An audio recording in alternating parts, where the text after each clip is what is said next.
Today we are going to be reading for details. Our story is called A Strange Sight.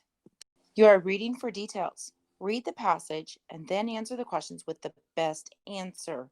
You can look back at the reading to find the answer if you are having trouble. So we have practice finding the details in the next stories. This is the first story.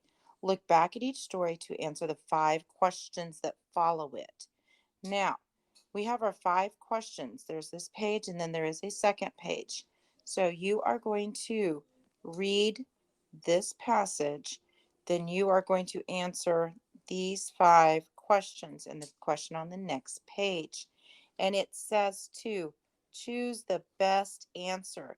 One answer may be okay, but we want the best answer. Now, we have a strange sight. It was a cold morning on a beach in Florida. Only a few people were out. They came upon a strange sight. Huge black whales were laying on the sand. The whales were 20 feet long.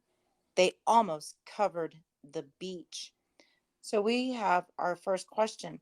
The whales on the beach were in Florida, boats, or deep water. We're going to pick the best answer. When I go back up to my story, it says on a beach in Florida. So I'm going to come down to my answer and I'm going to either circle or highlight. I think I'll highlight. And they were on a beach in Florida. So that's the first question. You will need to finish reading the passage and do questions 1 through 5. 5 is on a second page. Here is question number 5 on the second page. Don't forget to do it. When you are done, don't forget to submit it to me through Canvas. Have fun and enjoy.